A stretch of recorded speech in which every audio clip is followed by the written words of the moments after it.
The latest Internet Trends report examines the global impact of the Internet on the economy and how it's changing our everyday lives. The annual report is the brainchild of Mary Meeker. She's a former Wall Street analyst turned investor. Since it began 23 years ago, the Internet Trends report has turned into the most highly anticipated presentation in Silicon Valley. This year's 294-page report focuses on topics from text disruption in the workplace to something Meeker calls the privacy paradox. TechRepublic senior writer Dan Patterson is here to break this all down. Good to see you. Hey, Vlad. So, 294 pages. What'd you learn? So much. What we learned from this report is that, humans kind of evolve at an incremental pace. This is built into our DNA. Right now, technology is evolving at an exponential pace, especially artificial intelligence and automation. So there are some details in this report that estimate by 2025, we could lose over 1 million entry-level jobs. So if you think about your entry-level job, mine was a newspaper delivery person way back in the day. That's gone. So that job is not just gone, but it has done what we call digital transformation. Now we have tablets and mobile phones. This is happening at industry at mass scale. This is bringing us some good things like smart cities and other innovations that increase equity and involvement with the system. But we also will lose those kind of critical jobs that bring us in and help us understand how to work with each other and how to learn different types of industry. Fascinating. I don't know that my first job will go the way of the dinosaur. I worked at Food Town, which is a grocery store stocking shelves. Oh. I think they probably still need people for that, right? Oh, but that's the really fascinating thing about automation, artificial intelligence, and if you think about facial recognition technology and the thing that's in your pocket, your phone. Look at Amazon Go, right? The experiment with a store that has no people working in it. Right. This store, you walk in with your phone, it identifies you, it identifies the items that you may want to purchase, and you just walk out. It's charged back to your Amazon account, and no people necessary. And nobody eating all the ice cream bars and the Doritos without paying for them. That we still, in the back of the stock room. Robots still can't do that. Yeah, exactly. All right, let's talk about some of the consumer trends with regards to mobile technology. What did the report have to say about that? Okay, so it's nothing new that mobile phones are disrupting all kinds of businesses. What is interesting is the growth of what we call IoT.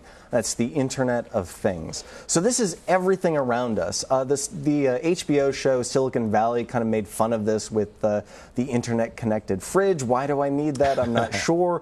But what is internet connected is everything around you. So think about the point-of-sale system, right? You go into a store, you want to buy something. Again, you have to use that clunky chip and the thing and the pin, and that's just a big pain in the neck. So much easier, like they have in China, to just, again, walk into a store, take your items, and have those items identified by your mobile device and charged back to your Amazon or Google or even Facebook account. So the point-of-sale system is the device that checks you out. That's the first IoT device that could really be mobile and consumer-focused and allow us to do things that aren't super crazy future, but happening right now.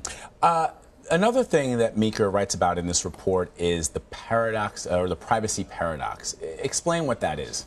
We live in the privacy paradox, and we saw a great example of that with the Facebook Cambridge Analytica scandal. Not that everything has to go back to Facebook, but that's a really interesting way to examine. We now live in a post-GDPR world, so we can examine this push between technologies that may be really cool, really innovative, but also exploit our privacy, and the GDPR world of regulators and of different types of privacy protection policies. So we have this paradox of wanting to protect our privacy. We have all this data and studies that say consumers do want better data protection privacies, but we also have this fantastic technologies like Facebook that can identify our faces and make life maybe better. Is there a risk? I mean, I know that we've talked, as Dan burst out laughing, I know that the risk of identity theft and some of the more obvious ones have been discussed, but What are some of the risks that we're not looking out for? Well, I think it goes back to maybe the first point, that humans evolve at an incremental pace, technology evolves at an exponential pace, and the big risk, the macro risk, although there is a number of smaller risks, is that we will simply outpace our ability to regulate or think about the dangerous consequences of technology.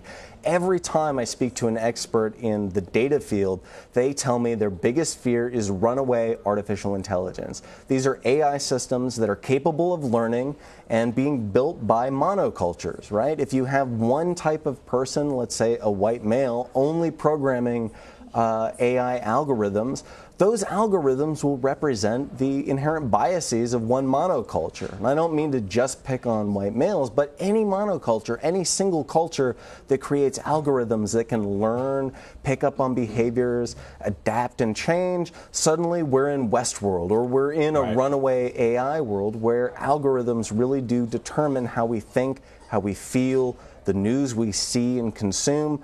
This is everyone's biggest fear right now. Although I can't remember, because I read it way back in high school, and I'm sure the internet and Twitter will remind me of the scientists who posited by the time we get to that point, we'll have destroyed the planet anyway, because the technology will have advanced so much so that we can't get to that point where we're traveling, for example, at light speed. So there's a name for this. It's called Fermis Paradox, That's right? It, yes. It is the why haven't we seen any aliens? Because tech keeps advancing. In theory, we'd see aliens. Right. Well, Fermi's paradox, one solution to that is that, well, all intelligent life ends up killing itself off before we get to the stars. See, I didn't need the internet. I just needed you, Dan. Thank you very much. Great to see you. Good to see you.